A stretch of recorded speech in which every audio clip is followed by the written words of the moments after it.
damos un paso más en nuestro camino. Estamos estudiando el Nuevo Testamento y su mundo. Me refiero al contexto sociocultural en el que surgió y para el cual fue escrito el Nuevo Testamento. Ya hemos estudiado los tipos de literatura que encontramos en el Nuevo Testamento, tanto en los evangelios como en las cartas. Ahora, en nuestro segundo paso, vamos a estudiar las primeras Biblias judías. ¿Por qué razón? Porque en el contexto cultural del Nuevo Testamento, lo primero que encontramos es la Biblia. Recordamos, contexto es todo aquello que acompaña un texto. Si aquí tengo el texto del Nuevo Testamento, vean ustedes ahí, Greek New Testament, ¿qué textos acompañan al texto del Nuevo Testamento? Pues lo que lo acompaña es justamente otros textos, que son la Biblia hebrea, la Biblia hebraica, y la Septuaginta, que es el Antiguo Testamento en idioma hebreo y en idioma griego. Esos son los textos que acompañan el texto del Nuevo Testamento.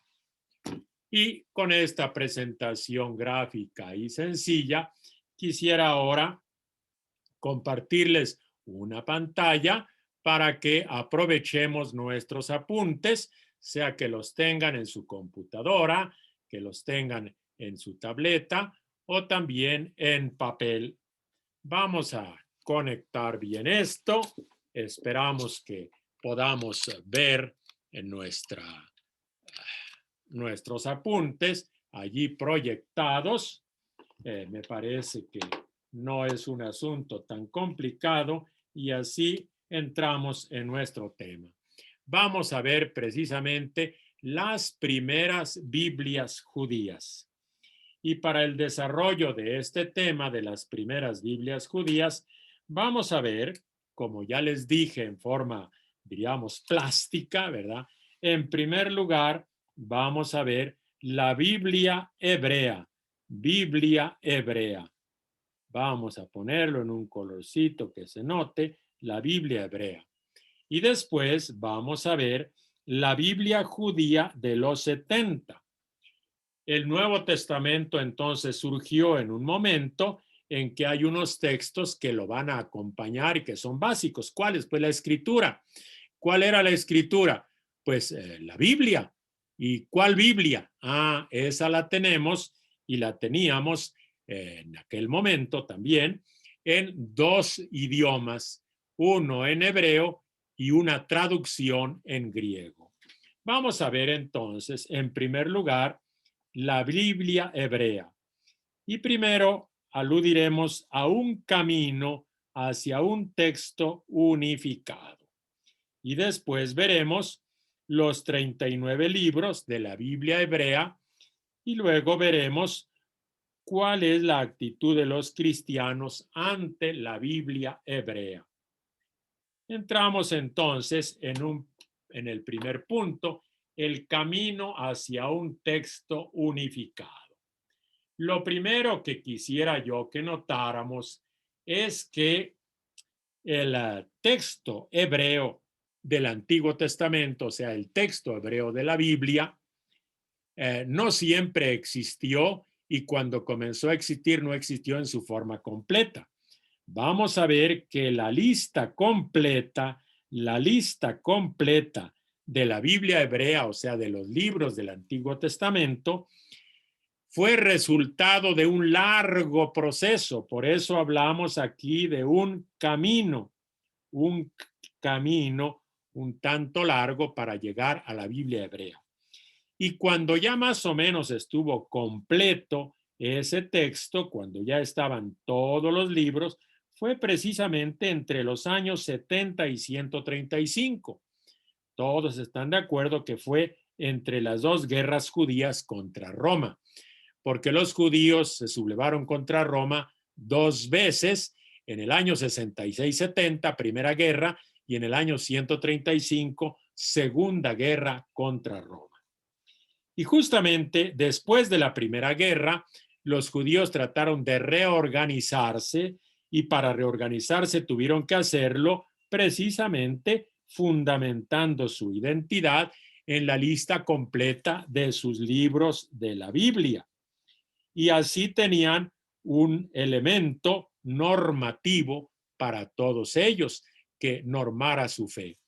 Pero algo que los estimuló a establecer ese número preciso de libros fue la polémica que en ese momento tenían ya contra los cristianos.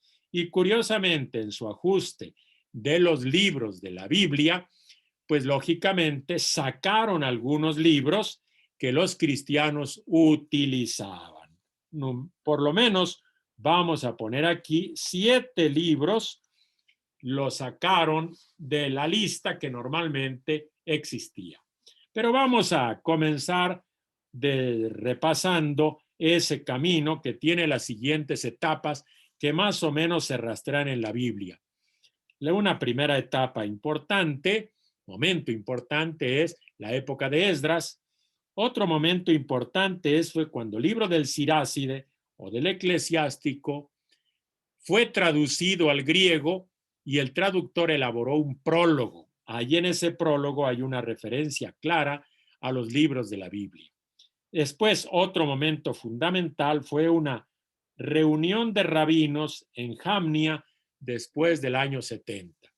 Y finalmente, cuando ya quedó todo concluido, fue hacia la mitad del siglo II después de Cristo, después de la Segunda Guerra Judía. Vamos a ver qué sucedió en época de Esdras.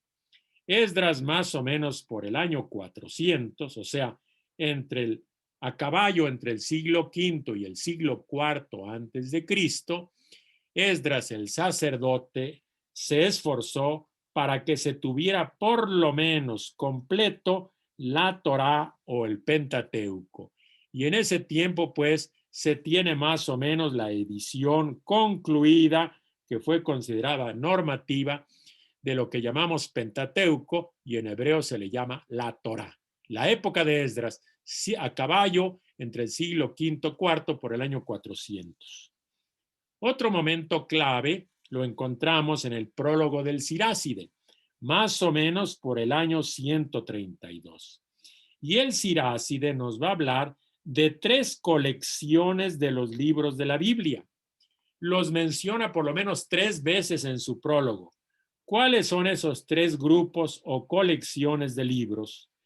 Son los que actualmente nos ayudan a dividir el Antiguo Testamento: los libros de la ley, los profetas y los escritos. Efectivamente, los libros de la ley estaban más que concluidos, los profetas estaba bastante definido, pero el tercer grupo se habla de los otros libros o los otros escritos porque había vacilaciones sobre algunos libros particulares. Algunos los consideraban inspirados y otros dudaban de su inspiración. Por ejemplo, Coelet o Eclesiastés, el Cantar, primer libro de los Macabeos, el libro de Esther. Entonces, por eso la tercera colección está todavía un poquitito móvil, un poquitito inestable por la duda sobre esos libros. Bien, como había duda, después de la Primera Guerra Judía, después del año 70, la destrucción de Jerusalén, entonces los rabinos de corte farisea decidieron pues reorganizar el judaísmo y para eso pues había que establecer muy bien cuáles eran los libros de la Biblia. Hicieron, se piensa, y hay buenas hipótesis históricas, para decir que se reunieron en un lugar que se llama Jamnia o Yabne, a finales del primer siglo, después del año 70, y allí decidieron y establecieron claramente la lista precisa de los libros, e incluso sabemos que incluyeron al Coelet o Eclesiastés y el Cantar de los Cantares entre los libros sagrados. Con este grande paso, se piensa históricamente que por lo menos a la mitad del siglo II, por el año 150, la Segunda Guerra Judía terminó en el año 35, se tenía entonces ya el texto unificado del Antiguo Testamento y ya bastante firme, bastante definitivo, a tal grado que se promovieron nuevas traducciones en el siglo segundo. ¿Qué traducciones se promovieron? Las traducciones llamadas de Áquila, Símaco y Teodosión. 3 traducciones al idioma griego. Y ahorita vamos a ver por qué hicieron esas 3 traducciones. Bueno, pero seguimos con el texto hebreo unificado a partir de la mitad del siglo segundo. Posteriormente, ese texto lo trabajaron los masoretas para añadirle algunos signos que representaran a las vocales. Les agregaron las vocales. Y así resultó el que le llamamos texto masorético, TM. Vamos a ilustrar ese asunto para que lo vean precisamente en un texto hebreo. Ustedes ven que ahora ya en las computadoras podemos presentar el texto hebreo de la Biblia, lógicamente del Antiguo Testamento. Aquí ustedes ven las letras hebreas, pero abajo de las letras y a veces también arriba de las letras ven ustedes unos puntitos abajo y arriba. Esos puntitos son las vocales, representan las vocales. Y eso se puso más o menos más o menos del año 600 al año 1000, hicieron ya de nuestra era, hicieron el esfuerzo de ponerle vocales, porque el hebreo se puede leer solamente con las consonantes, pero como ya pocos hablaban hebreo, hubo que anotar también algunos signos que representaran las vocales. Y esos signos se llaman signos masoréticos y lo pusieron los masoretas. Así es el libro, pues, el libro de la Biblia hebrea. Como vemos aquí, a partir del año 750,000 hubo ese trabajo grande de los masoretas y resultó el texto masorético. Bien, pasamos a otro asunto. Los libros de la Biblia hebrea. Cuando nosotros pensamos en los libros de la Biblia hebrea, ya sabemos que hay un poco de discusión. Hubo discusión, después los rabinos fijaron para nosotros 39 libros, pero ellos nos dicen, ¿cuál 39? Algunos dicen, tenemos 24, otros dicen 22 libros, como son las letras del alefato o alfabeto hebreo, 24 o 22, así se dice tradicionalmente. Si nosotros contamos los libros, en realidad van a ser 39 libros los que se recibieron. ¿Y por qué 39 y otros dicen 24 o 22? Pues precisamente debido a las agrupaciones. Vamos a ver un detalle. Los 12 profetas menores, que nosotros les llamamos los 12 profetas menores, serían 12 libros. Bueno, pues en la Biblia hebrea se considera uno solo y le llaman los 12 profetas.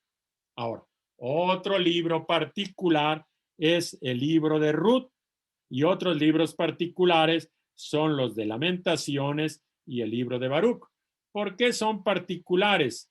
Pues de forma muy sencilla, porque el libro de Ruth normalmente se pone junto con los jueces, porque el libro de Ruth comienza en tiempos de los jueces, sucedió esto, entonces se considera un solo libro. Ahora, también debemos tener en cuenta que el libro de Jeremías normalmente se cuenta junto con las lamentaciones, llamadas lamentaciones de Jeremías, y también con el libro de Baruch, que Baruch era el secretario de Jeremías. Con estas agrupaciones y con otras, por ejemplo, 1 y 2 Samuel, 1 y 2 Reyes, a veces se consideran un solo libro y por eso en la tradición hebrea se dice son 24 o son 22. Y nosotros decimos, si cuentas uno por uno, son 39. Y con esto queda claro, por las agrupaciones.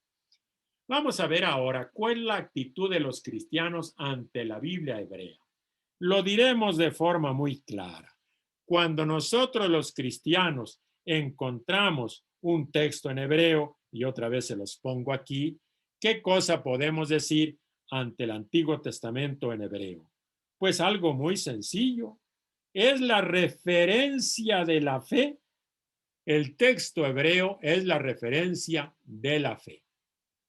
Sin embargo, hay un detalle.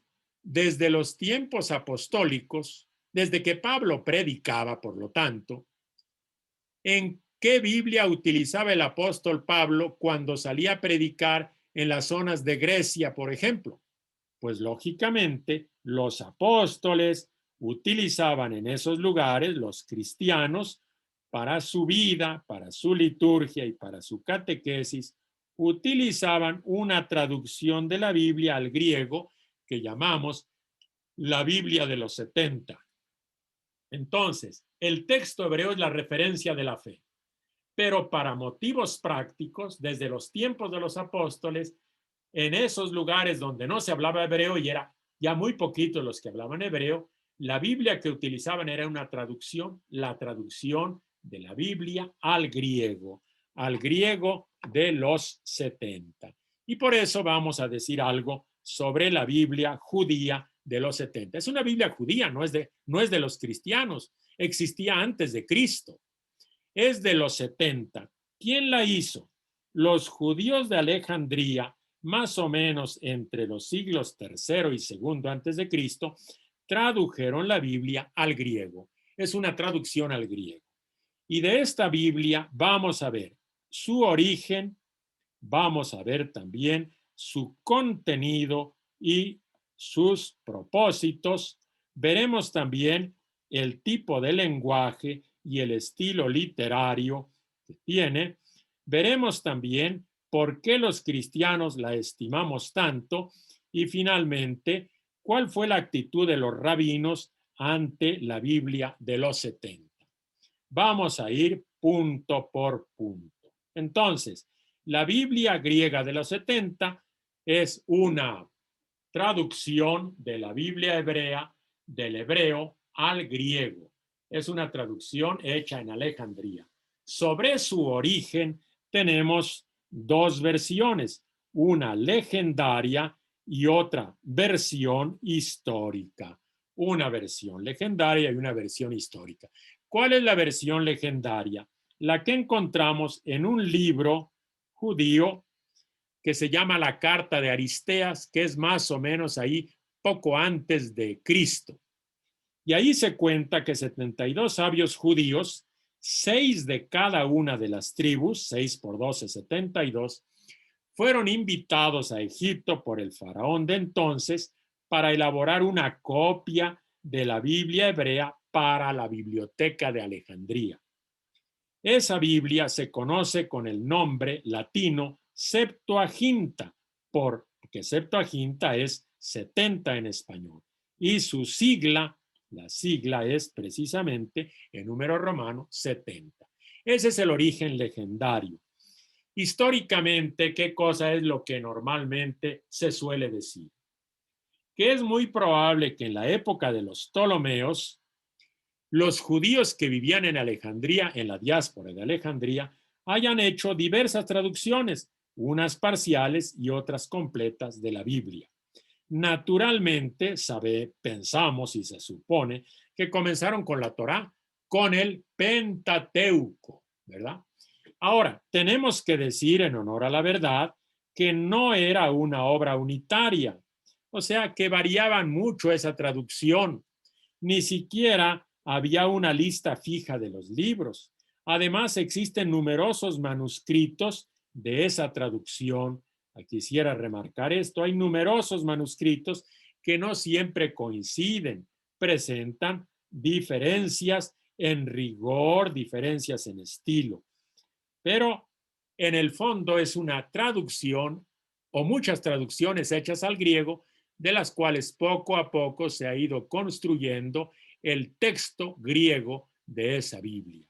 Bueno, aquí está una nota sobre la carta de Aristeas, que dice es un escrito intertestamentario, o sea, entre los dos testamentos, redactado en griego por un judío egipcio a mediados del siglo II antes de Cristo, que recoge la leyenda de que Ptolomeo II promovió una traducción del Pentateuco al griego para enriquecer la biblioteca de Alejandría. Esa es la carta de Aristeas. Vamos a ver ahora otro asuntito. ¿Cuál era el contenido y cuáles eran los propósitos de la grande Biblia de los 70? Su contenido, tenemos que decir, es la primera grande traducción Biblia, la traducción griega de la Biblia. Fue varias veces revisada. Fue sobre un texto hebreo cada vez más normalizado o más fijo. ¿Cuál es el propósito de esta Biblia? Pues el propósito es litúrgico, para usarla en la liturgia, en el culto, proselitista, para darlas a otros y que admiraran la grande tradición religiosa del pueblo judío, o apologético también, para defender sus propios puntos de vista. Sabemos que esa traducción se comenzó en el siglo II antes de Cristo y está más o menos lista a finales del siglo I, como consta en el prólogo del Siráside. ¿Y qué cosa contiene? ¿Cuál es el contenido? Pues contiene todos los libros de la Biblia hebrea, pero también hay que añadir que contiene otros libros que ya no están en la Biblia hebrea, porque los rabinos después del año 70 los excluyeron. Por lo tanto, si vemos la Septuaginta, contiene los libros del Antiguo Testamento en hebreo. ¿Cuáles? Los que nosotros ya conocemos, los 7 que no acepta la tradición protestante. 1 y 2 Macabeos, Sabiduría, Siráside, Eclesiástico, Tobías, Judith y Baruch. Pero además de esos 7, contiene otros libros. ¿Cuáles son los? Otros suplementos. 7 libros más unos suplementos. Suplementos a Daniel, allá al principio. Daniel 13, la casta Susana. Daniel 14, Bel y el dragón. Y algunos suplementos al libro de Esther. Eso es lo que contiene la Biblia de los 70. Y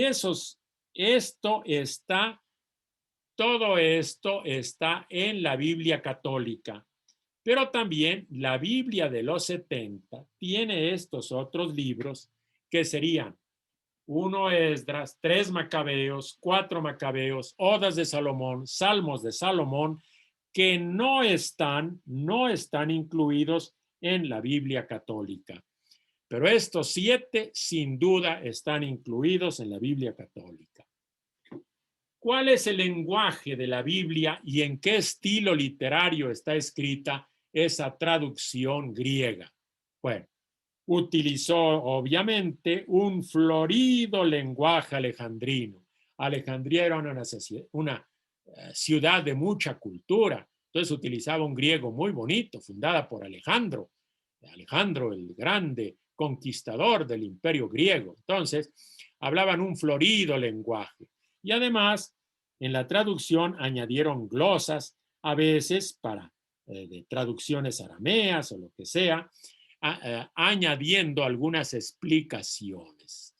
A tal grado que algunos dicen que la Biblia de los 70 es prácticamente una producción literaria nueva, por la belleza de su lenguaje y por lo que añadieron como explicaciones, por su grande contenido filológico y cultural. Eso hay que tenerlo en cuenta, su grande valor.